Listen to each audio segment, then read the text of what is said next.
What's good with it? It's your boy, Simon Phoenix. This is Shots Fired.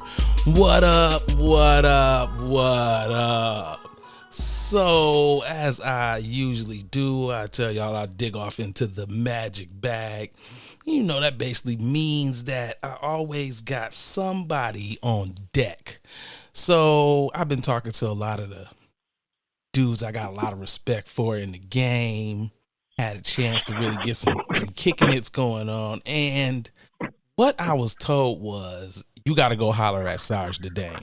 That's what you need to do. I said, word? I said, she's spitting hot fire like that. That's who next? They like, bro, that's who next. So, you know, when you one of them people that you got to, you know, take the advice of what the streets is telling, you got to, you know, listen to what they say. So without further ado, what up with you? What's going on? No, much slow motion. What's that happening? I hear that you like the hottest thing in the streets right now. I'm trying. You trying? I'm just trying to stay consistent. Yeah, I'm trying. Well, you must be doing a good job at trying because, you know, I've had a couple people bring you up. Is that right? Yeah. Okay. You know, I had DJ Blaze on the show. I was talking to DJ Ill One. We was chopping it up about local artists and who was hot, who was on deck, and who had nice projects. Then I went to go see Shadow. So I'm in the booth with Doe. You know, me and him go back like 4 flat tires. So so you know, me and him chopping it up, and I ask him the same thing. You know, behind closed doors. Yo, who hot? Who hot that I don't know? You know what I'm saying? That they ain't somebody who in my peer group, or you don't think I may have heard them. He go, oh man, I think one of the hottest chicks is Sarge the Dame. I go, word? I said, bro, you like the fourth person that's to mention this girl. I need to know who she like Wonder Woman in the streets. You niggas is whispering her name all in my ear. Hey, yeah, she the one. She the one. I'm like, what? She the one? She the one, bro. She the one. I appreciate that. Wow. Hey, man, you know. I really do. Yeah, man, you getting love out here. You know, you getting love out here. Ain't nothing wrong with getting that love. You know what they say? You want to give them their flowers while they here. For sure. Definitely. So we want to give you the love back. So, you know, I bring artists on because I like to pick their mind. I like to know what they got going on, from how they got started to what's their motivation, right? So I'm going to ask you the atypical question. What made you want to spit bars? What made you want to, you know, do this rap thing? I've always kind of like written, in a sense, like starting with poetry. But I guess my first introduction to really paying more attention to it and really getting just more involved with it was my cousin, Jeanette. She had introduced me to Tupac and Biggie. And she used to also introduce me to a lot of house music. So she used to kind of keep me up to speed with stuff like that. And I don't know, I just kind of fell in love with it. And I used to just freestyle. You know, as kids, you just be doing something. Well, you know, I got good at poetry. And then later just changed everything all over and I decided to rap. Interesting. That's really interesting because it seems like most artists are taking the same path, whether it's on purpose or that's how life moves or whatever the case may be. But I talk to a lot of artists and a lot of people are like, bro, I started off writing poetry. I was just in my room getting my brandy on, writing poetry. I'm like, what? That's how you started? And I'm like, they're like, well, how you started? I was like, for me, bro, I like heard a beat one day and had been listening to LL and was like, ooh, I think I could do it, and just tried it and was like, oh, I'm kind of decent at this. And then the more I listened to rap, the more I was like, ooh, I want to try to use some of that element, or ooh, I would like to use some of that element. But I kept meeting these people who were poets. And then they'd be like, bro, you didn't do poetry? That didn't open it. I was like, nah, that didn't open the door for me, bro. Yeah, man. So that impresses me because I find it that artistic people have a similar journey and a linear line in their lives. So let me ask you this. Who was your biggest influence in hip hop? Who was or better yet, let me ask you, who was the first rapper that made you say, ooh, I like this thing, rap. I like this rap shit. This what's up. You know what? I don't have one specific rapper. It was actually just the whole female movement that started to kind of happen. That whole '90s thing. Um, just MC Light was definitely a favorite. Queen Latifah, Moni Okay. Love. Okay. You know Okay. what I mean? Like these were, just watching them and see the females come through and actually like be on top and do their thing. Like that was my motivation as a whole. And so it just was like, okay, well I can do this too. So I can hang up in there too. Um, the whole poetry thing, that kind of helped me. Like it gave me a structure because I didn't really know how to write lyrics. So I didn't really, I would just freestyle when I was younger. Getting into poetry helped me structure it better and rhyme better and kind of play with my metaphors. I didn't really actually learn how to write lyrics until I was way older, way older. A friend of mine had told me about how to write. He was basically like, he heard me rapping and I was just playing around. And he was like, you can rap. And I was like, yeah. And he was like, okay, this is how you write a rhyme. He was like, you got to have a hook and 3 verses. He was like, they got to be 16 bars because that's how you go get paid. You can do 8, you can do however you want, but 16 gonna get you paid. And so he showed me how to break it up, how to structure it, and I just kept playing around with it from there and just got better at it. Man, I'm impressed. I truly am. Like, because for a lot of us, like, we took the different journey of learning the craft, right? So I know a lot of dudes who, what we wind up doing is, first you wind up found out you could rap. You walked that door and said, okay, I can spit. Then it became, oh, well, I'm rapping at the house a little bit, in the mirror. I'm writing a little couple rhymes to other people beats, that activity. And then it turned into in the streets, the block, the playground, wherever you was getting involved in the rap battles. And the rap battles kind of taught you, how to pace yourself, how and when and why to throw in punchlines. Some of those more delicate things that happen in rap that people don't see if you're not a writer, if you're not a real rapper. Right, for sure. You ain't gonna make it to MC status. Like being an MC in rap is like being Goku and you made it to Super Saiyan. That's where you're trying to go. You're trying to get to Super Saiyan and then keep moving up. I tell rappers, you a rapper when you ain't flying. You like you like Krillin ass was. You trying to get on the Nimbus cloud and shit like that. So right. So for me, it's interesting because someone gave you the structure part. Like I didn't learn the structure part till way later. Where I was like, oh, I think I want to do a song, and then I had to learn. Like I could rap, but Cass was like, bro, you doing like 48 bars, G. That can't nobody sell that. You dope, but we can't sell that. That's not gonna work. I was like, why not? It's hot. They was like, believe me, it's not gonna work. It's too much. Too much going on. So you mentioned some legends, some really heavy hitters, and I'm a huge fan of MC Light. So let me ask you this: when it comes to female MCs, do you think that you swayed more on the East Coast in your early days of listening, or did you get a chance to really bang some girls like Yo Yo? And some more West Coast chicks? Because I asked that because they have such a unique flow a lot of times. This is very different kind of how you set it up. Yeah, these were just the ladies that I saw continue like consistent and grow, like straight consistency with their career and continue to grow, whether it, outside of their music. So they were constantly like in our face, even with movies. You know what I mean? And definitely collaborations with other artists. So that is what grabbed my attention because I'm the type of person that's always growing, always looking to elevate, always looking to just grow, you know what I mean? And evolve. And so watching that was attractive to me. That's what attracted me more to them. But I did listen to a bunch of different people, but those are the ones who kind of just stood out to me. I mean, even Missy Elliott, Eve, just, even going closer to the 2000s, like as long as I saw consistency and I saw you growing and evolving into other things, it was like, okay, that's a part of me. That's something that I know that is in me that I want to do, whether I'm on their level or not. I'm going to work at it. I'm going to be good at it and get great at it and see where it takes me. Okay. You know, I had no timeline. You know what I mean? There was no timeline. I still have no timeline. I'm just still growing and developing into Sarge the Dame.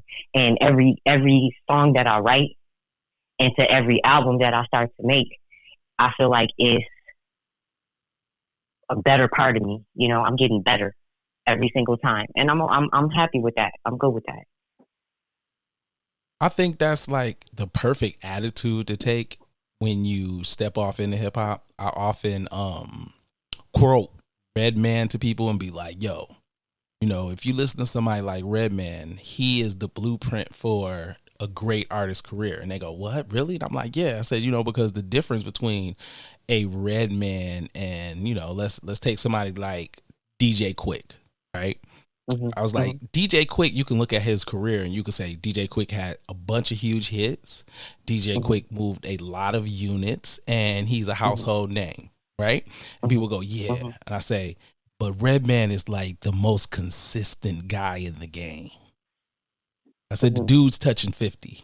Consistency though, my G. I said, you go to any album in his catalog, it bang. I said, he's a rapper's rapper. I was like, and that's where you want to be. And so when I listen to people talk about growth, Redman is always like, I'm always changing. I'm always evolving, because that's what you're doing. The older you get, the more wisdom you get, the more you got to spit, because you have more game.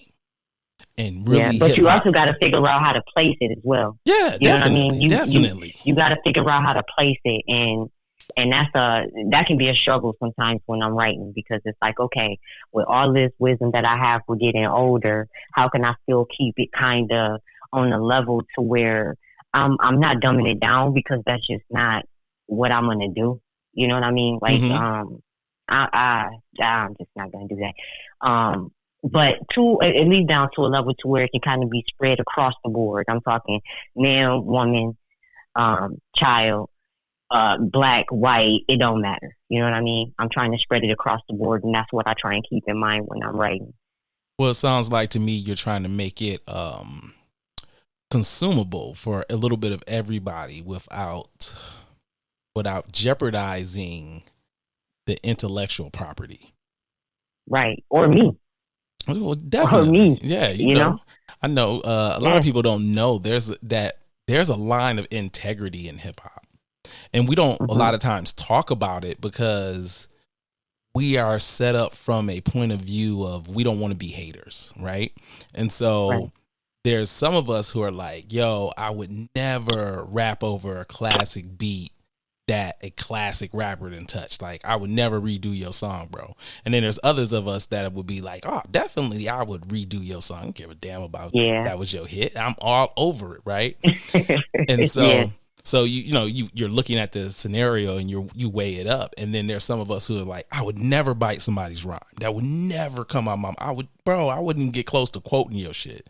And then there's other people that be like, bro, I will take your rhyme and mix it up in here like a gumbo and a heartbeat on you. So, I always find it interesting to listen to artists who have a level of integrity, who say, yo, I got a line, bro, some stuff I ain't about to do, and especially as a female MC, it's interesting to hear, because I always tell people the dope women don't get to shine. The women who are the best at this never get their moments, because they're being overshadowed by Goofy Girl making Goofy Girl songs.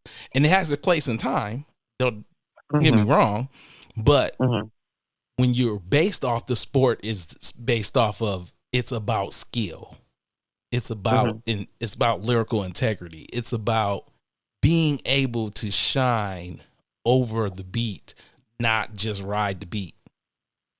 And a lot of people miss those elements when they're not MCs. And then it's hurtful as a male MC to watch great women MCs flounder over sex selling. Yeah. So like I said, it's true. But I mean, that's true. That's very true. But I like to look at it like this. Okay, this is, and at one point I had that mental, at one point I had that mental, but it's very important that I stay 100% authentic me. So as I'm developing Sarge the Dame, I'll decide what will be presented. Mm-hmm. You know, I have Sarge, I have the Dame. I have two split personalities that I can work with. I have them that I can combine into one. So instead of worrying about that pot, I'm looking at all the other pots I can get into. You know what I mean? So, for instance, okay, I might not get the shine that I should get in this area, and I'm getting overlooked in this area. But what else can I do with my music to get to where I'm going? You know what I mean? Right. So now I have to look at advertising. Now I have to look at TV. I have to look at film. I have to look at voiceovers. You know what I mean?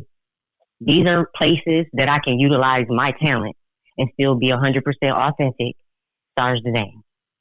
Oh, still, that's what's up. You know what I mean? Yeah. And still get through that tunnel. You know what I mean? So it took me a minute to get there, you know, and as with all artists, you know, be it male or female, you know, you're trying to figure out, you know, this is the whole thing of artist development. You know what I mean? You can have somebody develop you, you know what I'm saying? And then those of us who really don't have that part, it comes in other ways, but you got to look out for it. You got to pay attention to those opportunities that present themselves that are going to help you be a better person or to help develop you in another way, you know, something that's going to be beneficial to you. So that's how I kind of have started to look at things. You know, I'm getting older. Right. So I gotta evolve, and this music is a part of me. No matter what, no matter where I'm at, no matter who I'm with, no matter what, my music is a part of me. So I'm gonna give it somewhere. Well, you're supposed to. That's. Look, I always think that artists, entertainers, in a broader sense, that your job is to give that, because it's such an ingrained thing in you that's your job. That's why you're here. It's like meeting somebody and they're like, man, I've been saving people my whole life.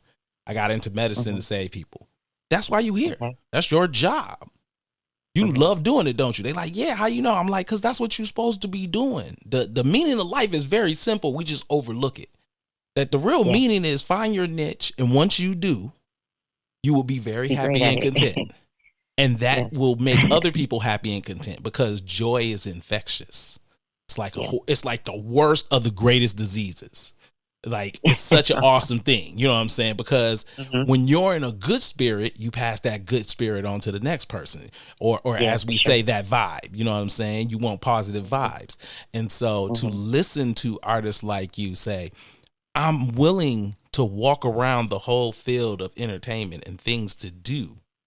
I will not let myself be bottlenecked in, because I'm looking at the multiple streams of income and the multiple ways that I can influence the world and still be me, which makes you happy. And that's why I love to hear people like you talk, because it makes me be like, yeah, they own it. They on the right path.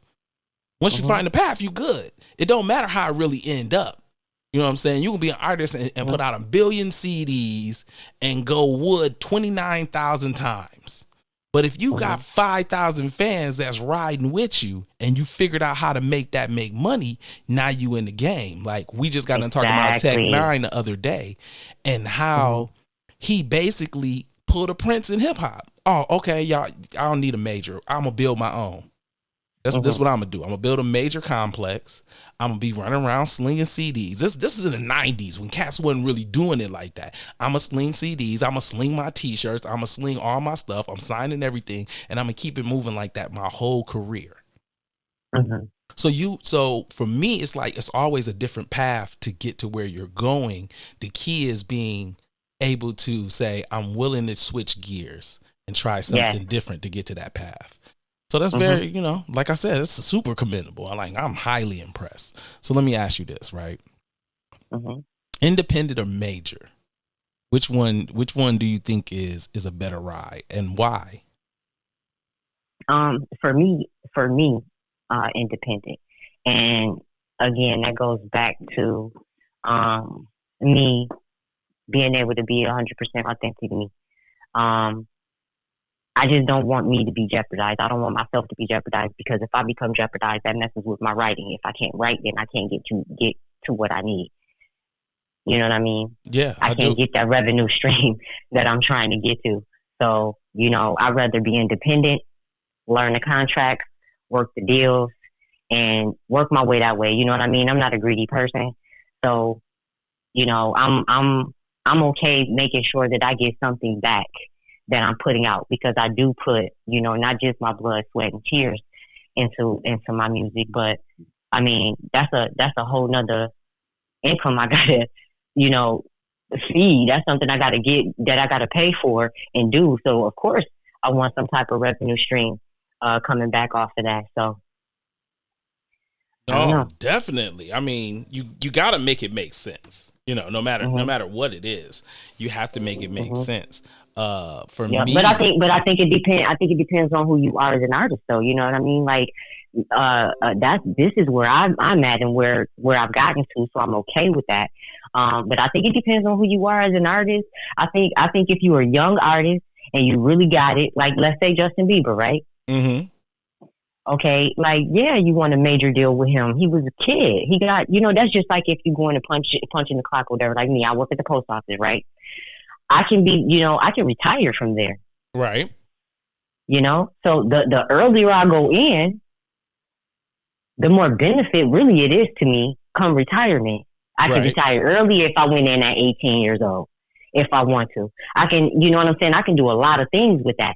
So I would say that it's kind of like the same thing with a major label. You know what I'm saying? It's like you can go in young and you can take that major label deal, because you got years that you can make up for it and make that back and more. You know what I mean? Oh yeah, the possibility is definitely there.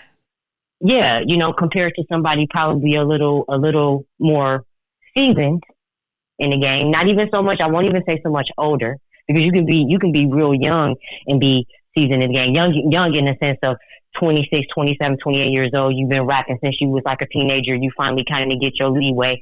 You know what I mean? Oh yeah, like, definitely. You somebody like that. You know what I'm saying? Yeah, so then you might as well go ahead and stay independent and build your team. Yeah, I think, so I think it depends on the artist and depends on your situation and what works for you and your music and how you want to present it. I think, you want to take advantage of those opportunities. So if I had the opportunity to kick it with a major label company, then hell yeah, I'm gonna kick it with them, because I want to pick their brain. I want to see what's on the table. I want to see what's going down, so I can get that knowledge mostly over everything. That's more important to me.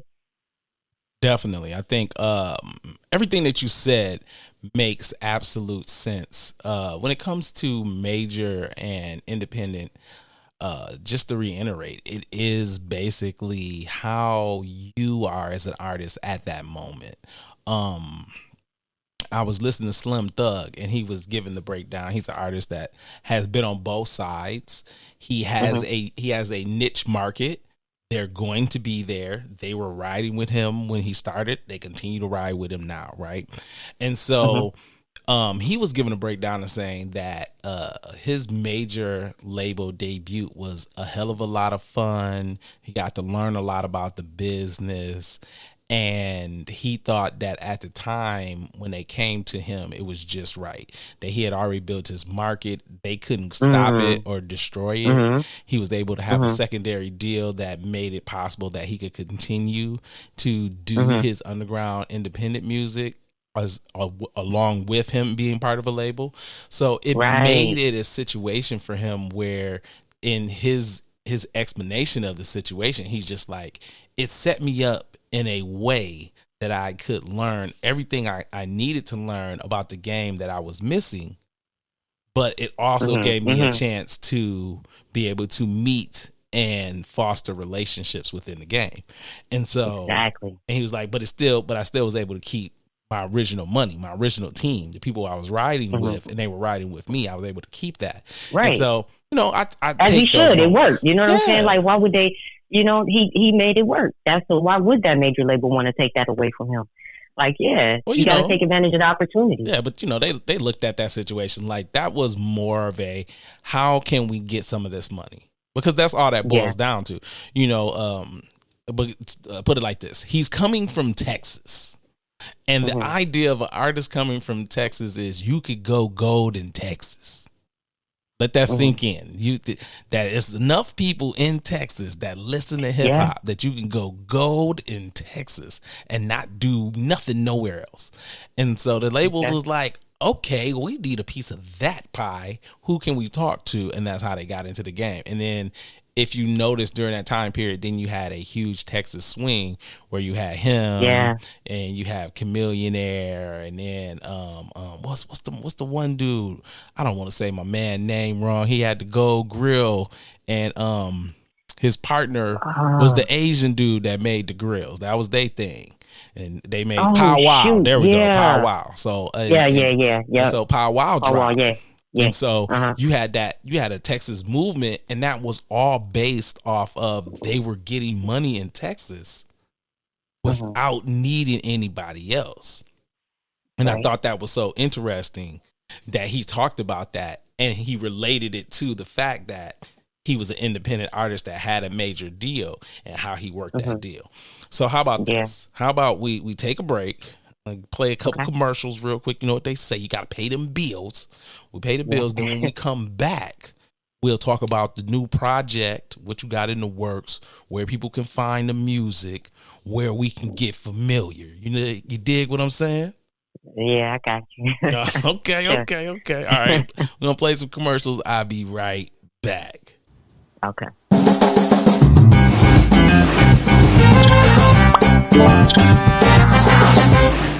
Hey, are you tired of having that upset stomach, that bubbly guts feeling? Then I need you to get with Tyrone's Gas X. That's right, Tyrone's Gas X is known to stop upset stomach, farting, wet farting, hard farting, bubble guts, squishy guts, and the runs. Please use as directed. Side effects may be hair loss, weakness of jawline, weakness of pull-out game, lip dick, and pimples. Tyrone's Gas X. Stop you from having that shitty feeling.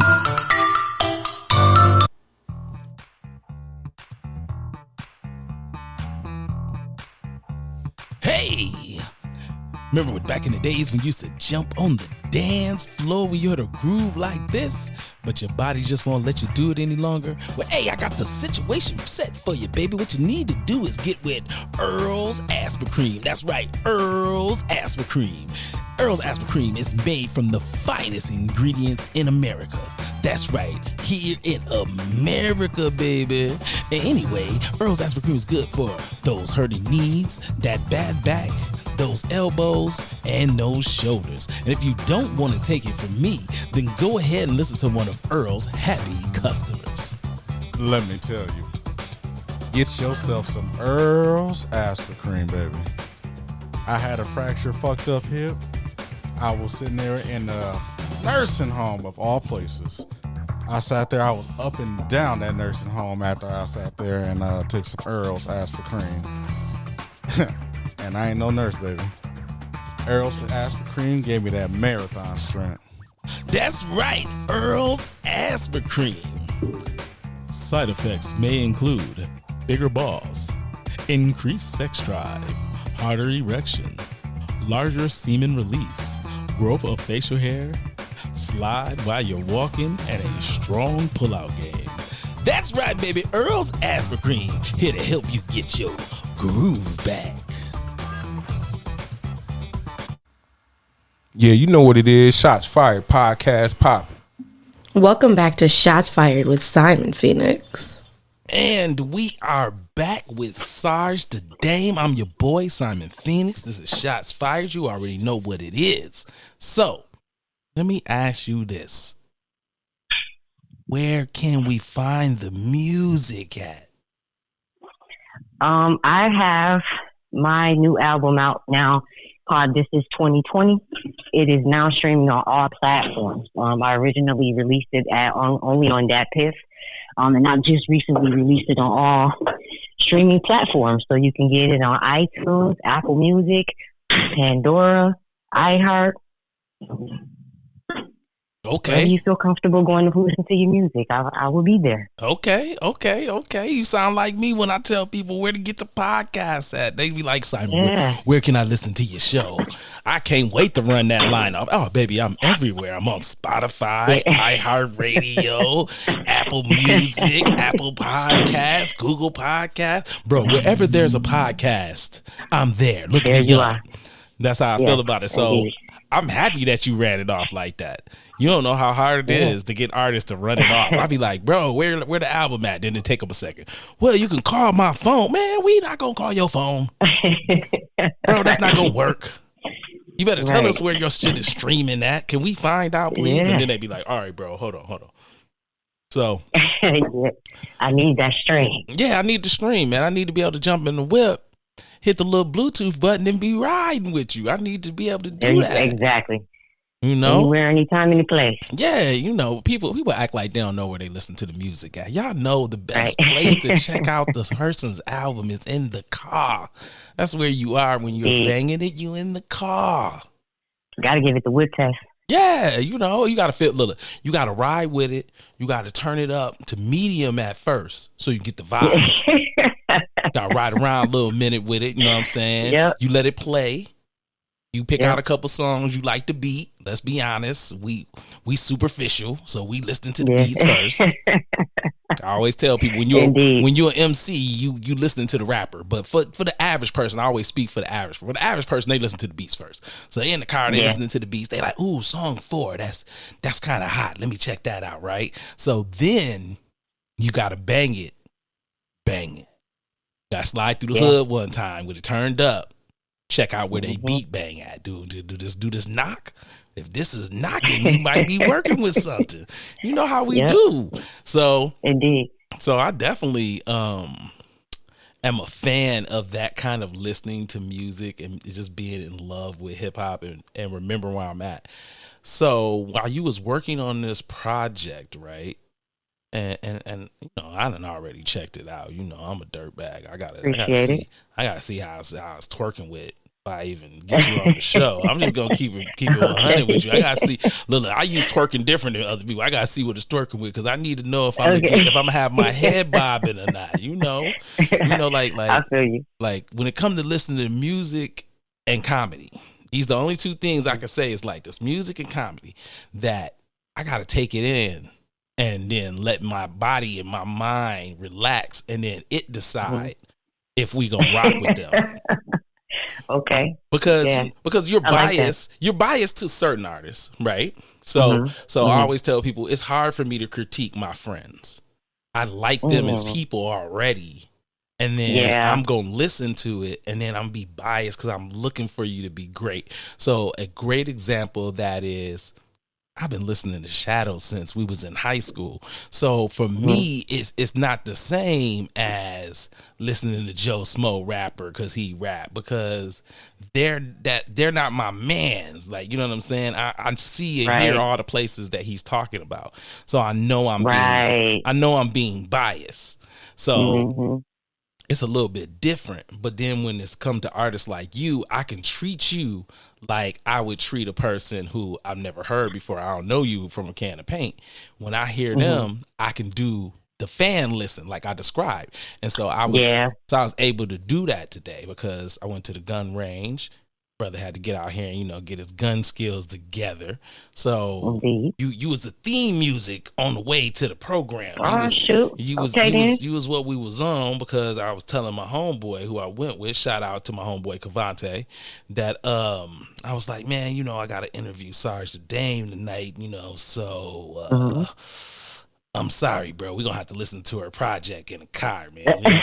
I don't know what you normally listen to in here. You're a little younger than me. I don't know what you're normally doing, my G, but you know, you going to have to deal with this. So, you know, we sitting there listening, and I always watch the person I'm in the car with when I introduce them to, like, unknown artists. Okay. And it's always funny when I start playing the music. I can tell if the artist is of quality of the rest of the universe by how other people listen to you. And so we sit in the car, and he don't know I'm playing you at the time. So he know music about to be played, but he don't know I'm playing you. So, we riding, and he like, man, when you gonna play old girl? I said, motherfucker, we've been listening to her for like 6 songs, bro. What did you talking about? He go, wow. First off, you ain't got to cuss at me. I said, shut up, man. You know what it is. He go, man, I thought we was still listening to like regular rappers. I go, wow. I go, they is a regular rapper. He go, you know what I mean, man. I mean, like, they on the album. They on, they on Polygram. I said, Polygram don't exist. Will you shut up? He go, you know my point. They on Def Jam or some shit like that, dude. Stop playing with me. I said, no, she's a local artist, bro. Like, she know people I know. I could call people that may be. I done been listening to the girl for like a year, dude. She spit. He like, well, it's obvious she spit. I thought she was on. Leave me alone, man. Just turn the music up. I said, man, we sound like two angry old men arguing over a Temptation song in here. He like, well, the girl good. Okay. He like, but the girl good. So do it matter what we talking about? I said, man, look here, man. I'm done arguing with you today. I appreciate that. You working my nerves. So yeah, we had a good time. We had a good time today. We were going to qualify, make sure we had all our ducks in a row, so we could get our Sarge the Dame on your side. I appreciate that. Yeah. We was going to get our stuff to carry and conceal. So we was doing all that kind of BS, and you was, like I said, you was the theme music. You was what was popping. Hey, I appreciate that. That's what I like to hear. That's motivation. What can I say, man? I mean, look, like I told you, I come from good stock when it comes to hip hop. So I listen and deal with a lot of dudes who you be like, oh, okay, I know him. I know he raps. So I listen to what they tell me about other artists, people that rap. And when we discuss those kind of things, they always laugh at me because of how I look at it. And I be like, bro, I be looking at it like a fan, because sometimes you got to be a fan, my G. I don't know what to tell you. I said, bro, I started the whole show to be a damn fan. What y'all want from me? I'm a fan now. And they just laugh at me because they're like, bro, you so crazy. And I'm like, look, I'm a fan. And I've always been one. Fans can make or break you. Well, definitely. You already know how that go. Yeah. So let me ask you this. You're working on a project. You're getting ready for the dropout, hit the streets. What was your thoughts at the moment? Were you just like, yes, it's about to pop. Everybody's gonna be really this. I'm trying to slide into the summer spot. Like, honestly, I can't really place it. It wasn't difficult. It was just about figuring out what to put together, how to put it together, and how I wanted to present it. So once I was able to break down the songs that I wanted to use, how many songs I wanted, then it was about, okay, who do I want to record them? How do I want them to sound? Once I was able to break that part down, it was okay. So what do I want this to look like? And so then I come up with the theme. So then that's how I came up with This Is 2020. This Is 2020 is not just about 2020 from our horrible fucked up year, but it was also about resilience and long standing. So it mimics Barbara Walters' This Is 2020, ABC's This Is 2020. That show's been around for years and it's still here to this day. So that's what I wanted to play off of and bring it together as a whole, because I'm news that need to be told, but I also had a message that I kind of just wanted to send out, a wave of emotion that I wanted to send out for the things that we just went through in 2020. Like, that was horrible, man. That was horrible. It was a little difficult for me to kind of get it out just because of how things kind of turned up, but I was dead set on making sure that I dropped another album, because that was my third album last year. Okay. So okay. It was important for me to drop that. I wanted it dropped in 2020, and I wanted it to roll all the way over into 2021. Okay. I I could definitely dig that. So let me ask you this: off this project, what is your personal favorite song? Probably Crush. My song Crush. I think that is my favorite. The flow, like I'm in my pocket with that. I'm in my pocket. I mean, I'm the type of rapper, like, I can flow straight through a song without a hook. But I have to be careful with that, because I have to make sure that I'm keeping your attention and that I'm saying something and I'm going somewhere. You know what I'm saying? So sometimes it gets a bit difficult for me, and I have to break them up and put a hook in it. But when I have those songs that I'm flowing like that on, like, I'm in my pocket. And on Crush, I was in my pocket. So that's one of my favorites. That's probably my favorite for now. Yeah. Okay. I like Crush, so that made me smile. I did. What made you come up with the concept for your album cover? It was just to play off of ABC Barbara Walters' This Is 2020. I wanted to make sure that I put our city in the background, so you kind of see a little haze of that in the background, because it is Sarge the Dame. I am from Grand Rapids, Michigan, born and raised. And again, it just plays off that whole This Is 2020. This is news, Dateline. I'm that deal. So pay attention to me. I got something to say. Okay, say it again.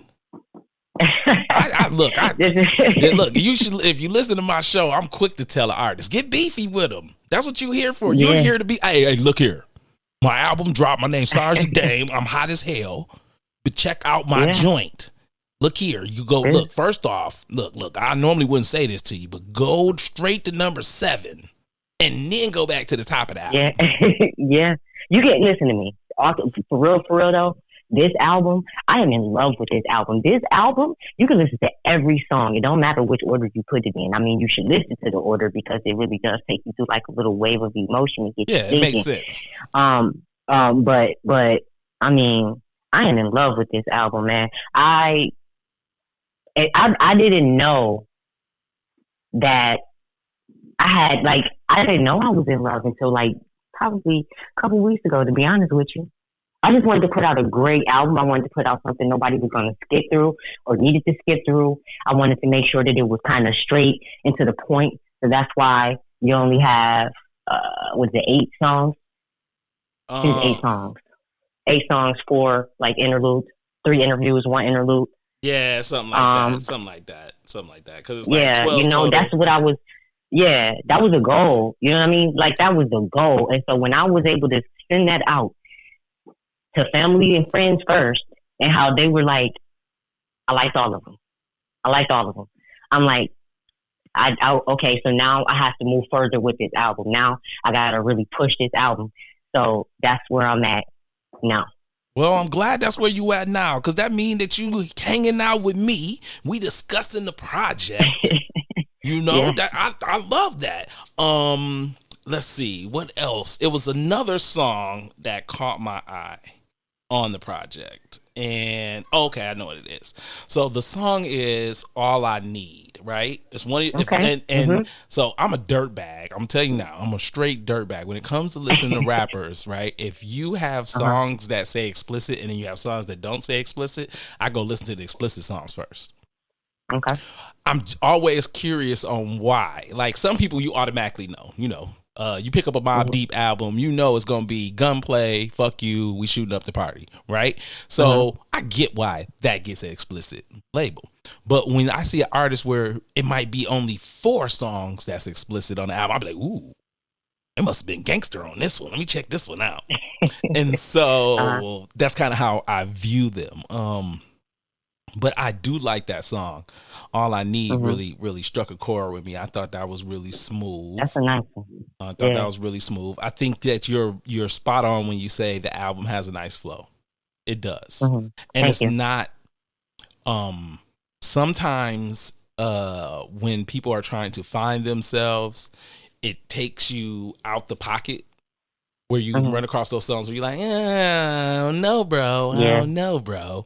But this to me seemed like an artist that was ready to pop. Like. Oh wow, thank you. So it sounds like you're at that step where all it is now is for something to catch fire. Or as Twister so eloquently says, the song has legs. And so, Okay. Mm-hmm. so that's kind of where I see this project is I'm waiting for the single to slap the rest of these slow poke people out here and then see if you get you some legs behind you, because I feel like this is a project that could be supported throughout the summer. Mm-hmm. I had a similar conversation. And I agree. I had a similar conversation with Alfie the Great, and me and him was chopping it up about his project, and I said I feel the same. I was telling him similar things, bro. This album has such a nice flow that I feel like it'll be ready in the summer. Like it's got to simmer now because people got to listen to it. We got to chit chat about it, so on and so forth. It's like it's almost like chili. Yeah. You know, chili might be good day one, but day three, leftovers better. Hey, day three, chili be slapping. And so I feel like that's how this project is. You dropped it, cats is going to listen. They're going to get accustomed to you. They're going to get familiar. You dig what I'm saying? The next thing you know, summer going to come and then you're going to hear yourself. I'm telling you, watch what I say. Summer going to come, you're going to hear yourself. I did that on purpose. Well, I did that on purpose. And I was, and it's going in the direction that I was hoping for it to go. I on purpose dropped it December 23rd because, again, I needed it to carry over into 2021 all year. I need to create a buzz. I need to get people on it. I need to get people more familiar with me. I need to get those who haven't heard me to get back to hearing me. Those who've been hearing me to keep hearing me. And I just needed those people to hear my growth. Like, for real, that was my third album. I did I Am Here, Breaking Bad, and this is 2020. By the end of this year, I plan on dropping another project. So hopefully, the plan is to just continue to grow and elevate from here. But I'm super, super excited about this album. I am so ready to bring it to life at this point. Well, we're happy over here to help you bring that into the doorway. That's what we want to do. So we're very happy and content to help you kick in the door, as my man Big IG would say. So, let me ask you this before we get up out of here, right? So I got two questions left. One question still pertains to your music, and then I try to ask people a bogus question. So let's start with my last hip hop question for you. So my last hip hop question for you is this: when we're done with this punk ass COVID, are we going to be able to see you on somebody's stage sometime soon? Yes, definitely. If it won't be somebody else's stage, and I'll make my own. I've done it before. I'll do it again. That's what I like to hear. Okay, now look, I'll make sure I say this. The album This Is 2020. The artist is Sarge the Dame. Available on all major streaming platforms. Now, since I got that out the way, make sure you go check out number 7. I'm telling you now, number 7 is the joint. I'm just keeping it 100. Number 7, I'm playing it for y'all tonight before we get up out of here. But 7 is the joint. Holla at your boy. Okay. All right, now, bogus question. So I try to remember to ask people a bogus question on my show. So the bogus question I want to ask you is this. You have the opportunity to work with the greatest producer from a bogus time period of the 80s. You got your pick, though. And grab anybody you want. It just got to come from the 80s. Doesn't matter the genre. All you got to know is they wrote a song or they made a beat for a song. That answer qualifies. Okay. You said an 80s producer. Mm-hmm. Let me think about this. You want me to go first? Yeah. So my 80s producer, because they started in the 80s, that's why they qualify. They still make music to this day. My 80s producer is the green-eyed bandit Eric Sermon. The first person that I really remember abusing samples. And when I say abusing samples, I'm talking about from every early EPMD song, whether you're talking about I Got to Chill, Oh my goodness, just his production on those albums were always great. So that's why he would be my 80s producer I would pick.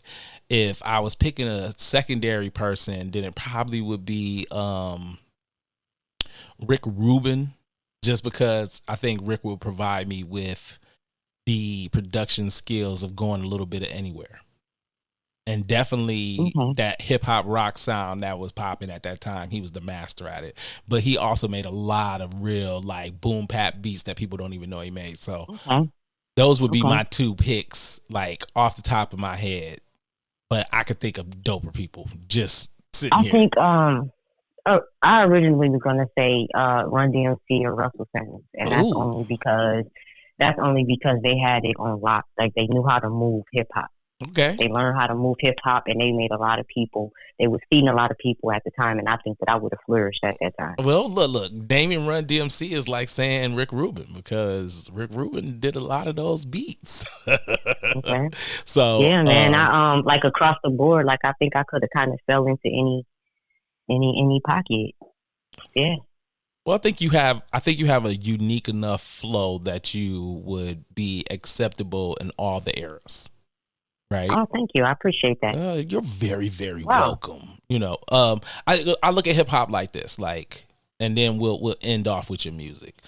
I look at hip hop like this, as artists, when you're listening to real MCs, you can hear them over beats that's not their swag level. And so, you know, you could take somebody like, Black Thought. Hands down, one of the dopest guys breathing right now, right? But I can hear Black Thought and heard him rock with the Roots, which is such a unique beat platform, a sound, a synergy going on. But when you hear him on other things, he sounds just as crispy, if not more. And so I see that in you as an artist, that you have one of those sounds where you sound good on everything I pretty much heard you on, because the first thing that outside of like people playing your music for me was The Darkness Bright. That was like the first thing that I got a chance to listen to and be like, oh, okay, I'm digging this. Yeah. I was like, I'm digging this. I think I remember Larks telling me that. I was like, being Larks, like that's my guy. We go back. So when I had him on the show, you know, we were discussing his project, who he was working with, and so on and so forth. And he's done music for me in the past. So I had listened to you. Like I said, I've been listening to you for a while. We just haven't connected. So other people, like I said, the reason you wind up on the show is because other people big upped you. Like they bring you to me. Wow. I ain't had to do no work. So that's just to let you know that you are respected in these streets. I appreciate that. I had to let you know that. I don't want you going around telling people, man, you know them old heads, they some hater ass, but beepity bleep bleep bleep bleeps. They don't be saying. No, you know what? I'll say this. I will say this. I have in the past definitely felt and thought that I wasn't getting support. But over the past year, I've grown to understand that this is my hometown. So it's I got a lot of family and friends, right? Yes. So with this being my hometown and me having all these families and friends, they've known me since I was a kid. I carry myself a certain way, so they would expect nothing less. So the things that I'm doing is nothing less than expected. You know what I mean? So in my mind, I'm looking at it like I'm not getting support. Right. When I had to look at it like that's motivation. Like they pushing me. Like we know you can do that. Well, what else can you do? What else do you have for us? What else can you do? We know you can do that. So I look at it as motivation now. You know what I mean? To say, okay, I believe that I have what it takes to kind of go to that next level, to make that next move. And I do it 100% representing 616 Grand Rapids, Michigan all day, every day. You heard? I be telling you, tell them with your chest. Once again, Sarge the Dame. This is 2020. I am Simon Phoenix. Thank you very much for coming to the show. I super appreciate it. So what I'm going to do is what I said I was going to do. I'm going to play Crush. We going to slide up out of here to Sarge the Dame. Y'all going to be hearing more from the album. You know how I do. I'm going to get with y'all. I holla.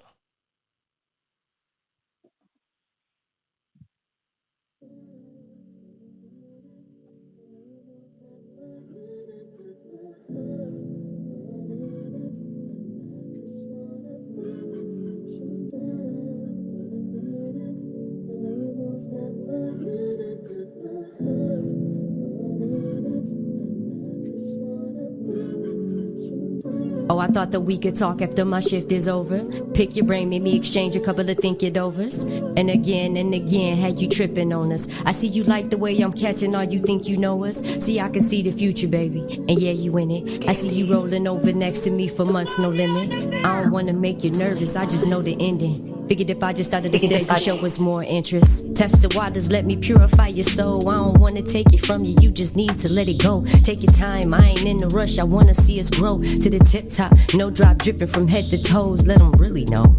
Whether we bump in the chum and get up out our noses, they soft tissue thugging behind a click on the button. I'm living life, planning how we about to take over the summer, man. They don't even know what's coming, man. That summer love, I had you going to church on Sunday, start a Monday off, no problem, cause I'm working next to you. Had you blushing off the way I'm crushing on you. Make a move before a move, get in your comfort zone. I see you bruises, help you heal a little. Show you something different, might not be the one to fix it. I'm sure that help you mend it if I can't fix it, yeah. Deep is how I go, it's part of my makeup. I change the pace up, no running makeup. This is the makeup, our natural is how you like it. I'm patient, I know you fight it, don't waste it. My time is yours, if you claim it, it's all yours. Take it, it's all yours. Take it, you I adore, my favorite. Don't ignore or hate, I know we coolin', but I'm talking with all my senses. I'm just reminiscing on the love you missing. I done seen the vision, the shades ain't really sitting nice to you. Let me change the lenses. Lonely is not a course of action meant for me and you. I'm silly grinding on this pavement trying to build for me and you. Whether you don't or you do, take me up on this offer. I'm trying to show you how a grown-up handle love and biz proper. Respect and loyalty, no option. That's gonna come with no markups. No need for refunds or exchanges. My cloth the only known product, the best. Fitting you perfect like a vessel, the chest. Tailor-made with a stretch and some room in case you wanna flex. I chose to step my game, been up on your level. Let's make this world ours, you need to be challenged. This how you keep up your balance. I'm trying to season your salad. Everything is organic, I crave your being since I've had it. You set the scene, now I'm stranded. Emergency, but don't panic. No other she could command it. The heart only beat the patterns pair with your pace. Attractive in all your make, no need to cast the bait. You know the reason why you here so late.